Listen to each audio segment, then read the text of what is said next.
Howdy, Sailor the Piper Man, Piper the Sailor Man, coming to you from this island of Puerto Rico. I'm all in red today. How you guys doing?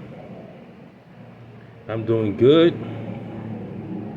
You know, I went out of my way and bought my wife this German manufacturer air cleaner, so that my wife doesn't have to complain. She can go to her room, clean the air around her, and be satisfied, not having to worry of her, you know, really playing mind tricks. Was it Jedi mind tricks on her? That somehow, her lungs are getting full, with tobacco smoke. So she's very happy. Cost me $3,000. It does everything. Cleans up, it purifies the water. She could use it for cleaning around the house. And I thought for St. Valentine's Day, I get something functional. I'm about getting things that are functional. At this time in my life, when you're like 19, 20, you start dressing up because you want to attract women. You're young, you're vibrant, you're healthy, you're muscular. I'm still muscular. I still got some. Any young whippersnapper, you're gonna have to put down this 295 of a man if they want to come after me. But see, I don't worry about that anymore because, like my daughter said, I'm just a sweet, lovable teddy bear.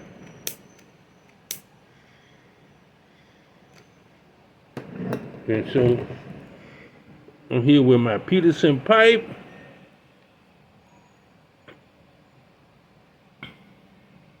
This is Peterson. This is the really nice. I smoked a bowl last night when I did the first video of smoking now.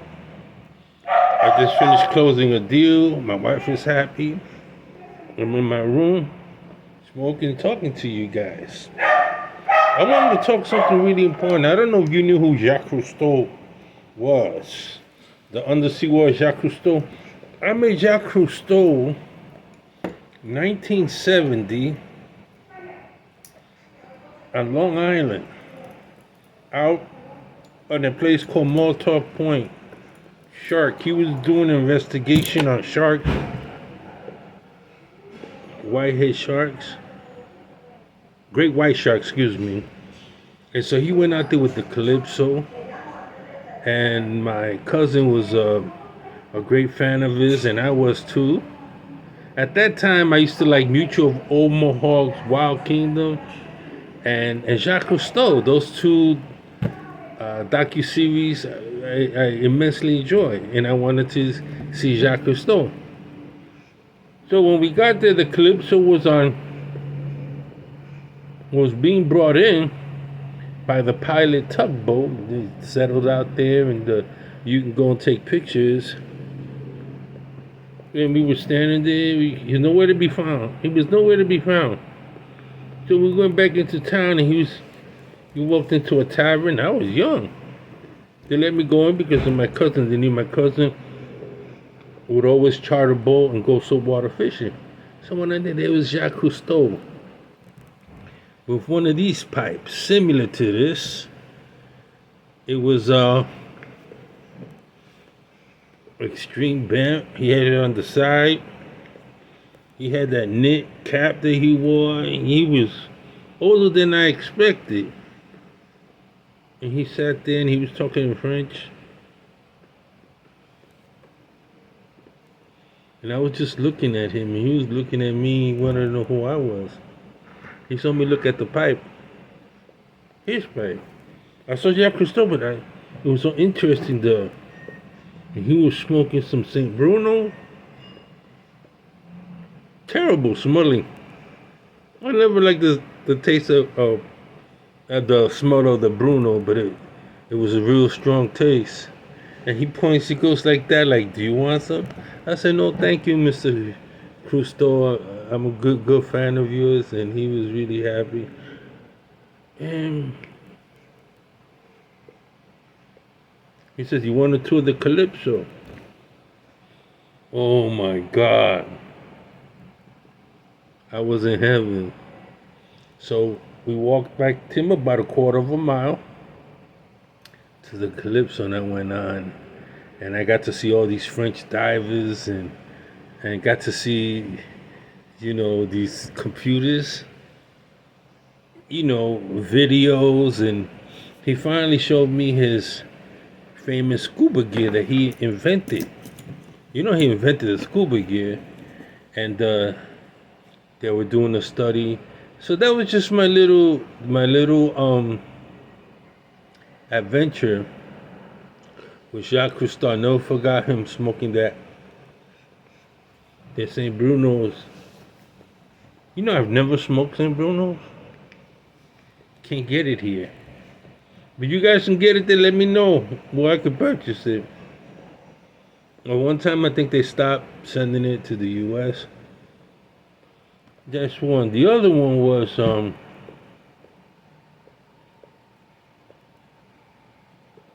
I read a book many years ago that influenced me into joining the Navy. I couldn't put that book down once I started. It was Thordor Heidel, something like that. I think he was a Danish or Finnish or Norwegian. He was from one of those Scandinavian countries, and he left Chile, and he wanted to prove that the Polynesians and those islands were populated through migration on board boats. And that book, they actually made a movie. That book sold, and I saw the live black and white documentary at the public library when I was a young man, and I just wanted to do the same thing. I got to do the same thing, but it was on board a ship. The USS New Orleans, LPH-11. We left San Diego. We traveled south, sailing or traveling on water till we got to Chile. We made a stop in Chile, and then we went out towards Eastern Island. That was the most surreal experience. We passed the Galapagos Islands, Eastern Islands, South Pacific Island. We got to see Pitcairn Island. We got to see all those South Sea islands, Java, Krakatoa. There was a movie that had come out. When I saw the volcano, says the volcano, Philippines. Then I became a shellback. We crossed the equator because I got the ceremony to go from a polywog to shellback. And that was one of the old Navy rituals. And it was a hell of an initiation. Then we got to Okinawa. It's a strange place. Very different. They didn't like military there. But since I smoked pipe,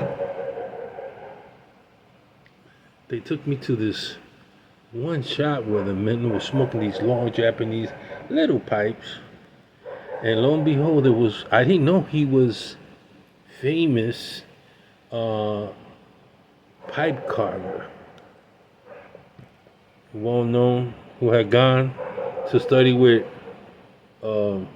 Nording, went back to the island, and we sat there.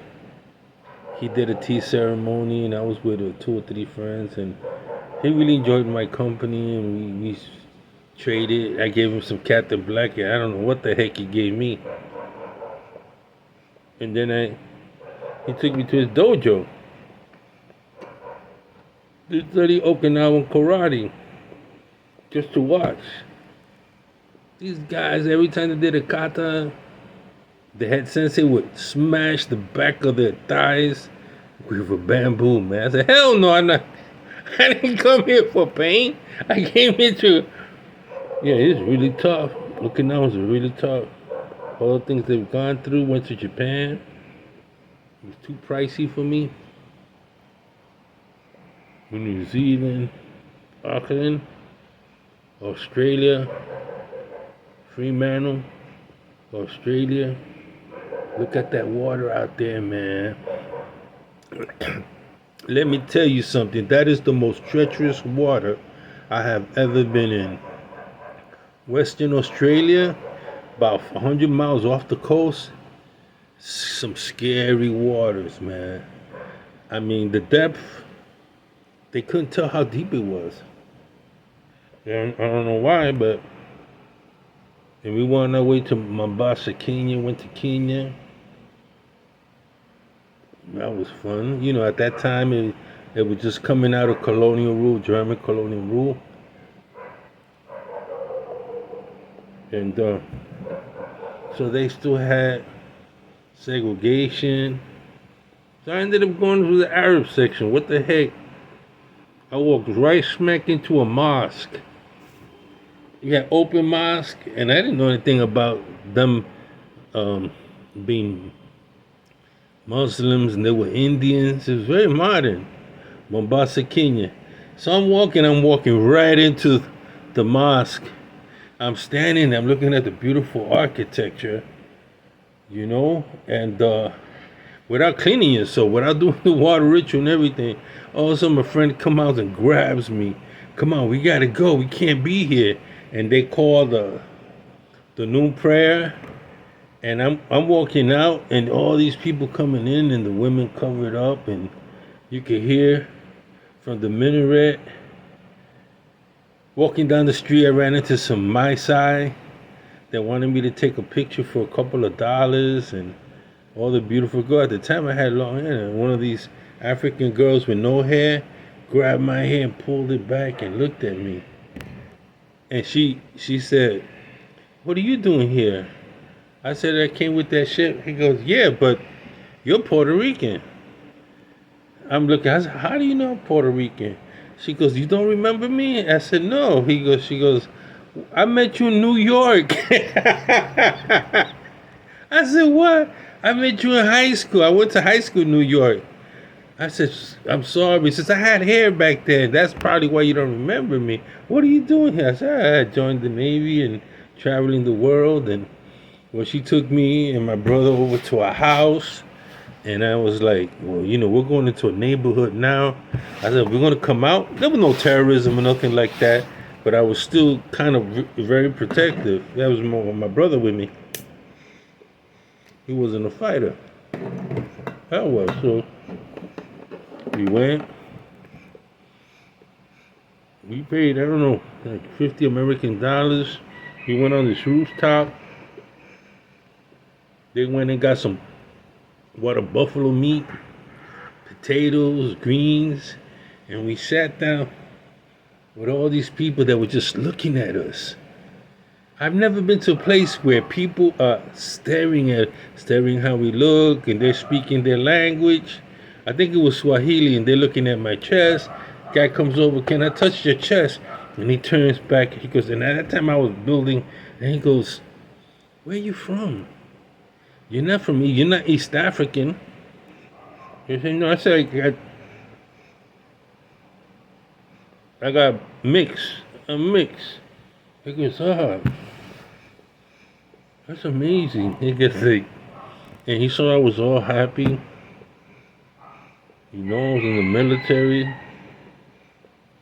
Then one of them, they took me to this reggae club. I go in the reggae club, and I'm with my pipe, sitting there, and there was a little kid walking down. A little kid comes, hey, Sailor, come, let me take you to a club. They play Bob Marley music. I said, "Hey, that sounds good." So I went up there, gave the kid a couple of dollars. I'm sitting by myself, waiting for the waiter to come. Waiter came. I ordered I don't even know what I ordered. It was some meat and some vegetables, and I'm sitting there, and these locals came over to my table. What are you doing here? You're not supposed to be here. And I'm looking at them, and I acted like I couldn't speak English. They go, "Where you from?" So instead of saying I was from Puerto Rico, which is a U.S. territory, I said, "I'm Cubano. I'm Cubano." Oh, Cuba Castro. So that evening, I passed myself as a freaking communist because I was scared I was going to get rolled over by these Mau Mau warriors. They were having their little problems with so I came out and I said, Cuba, mind you, it's 1979. There was a lot of war going on in Tanzania, Uganda, Idi Amin. You had, if you ever read Soldier Fortune magazine, there were all kind of mercenaries out there, you know.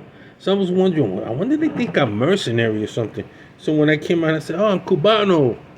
I'm Cubano. Soy Cubano" in Spanish. The guy looked at me. "Oh, come on in." They grabbed me. "Oh, comrade." That's it. One of them started talking Spanish and was looking at me. You know, we ate, talked, listened to reggae music. It was quite interesting, the places that I've been to. I've been to some places that Nairobi, Victoria Falls, Zanzibar, Madagascar was an interesting place. You know? This is before all this terrorist stuff was going on, really, and that all Pan-African stuff, so. And then on the way back, we went to the Straits of Hormuz, Diego Garcia, traveled along there. We stopped off at Haifa, and then we went the return trip, heading back to the Philippines and Hong Kong, the old Hong Kong. You ain't the Hong Kong, the Hong Kong of Susie Wong. Prostitute, red light district. People were still living in shanty boats. The restaurants were on boats. You can go up and order whatever you wanted. They had great fishermen. The junks. You would have to the movie Enter the Dragon. That was what Hong Kong looked like. Still English territory. People spoke English. And I just had a great time. Experienced new things. Smoking my pipe around the city. And they're smelling the pipe. Girls coming up to you from Germany, from all over the world, prostituting. I had a lot of opium, a lot of dens that you can smoke opium. I never went in there. But it was slave trade. Anything you could think of, old world was going on there, man. You know, going to the clubs. I used to like the ferries, taking the ferries in from one island to the other islands of Hong Kong. It was so good to be out at sea, smelling that algae, salty. That's how I remember. The streets smell like Venice. You know when something smells old and musty? That's what it smelled like, Hong Kong. But in the air, you can smell the fried foods. It was great. You know, great times. You know, those days are over. Hong Kong, you know, you can't, you know. It was really fascinating to have my pipe in tow and to sail the world. I could talk about the Mediterranean, how I did the Med cruise at Westpac cruise, North Atlantic cruise, Arctic, Caribbean. You know, regular. Spent a lot of time on the water and loved it. Well, that's it, Sailor the Piper Man, Piper the Sailor Man. Hey, online, you can watch Jacques Cousteau, The Adventures of Jacques Cousteau. Smoke your pipe and enjoy it. God bless.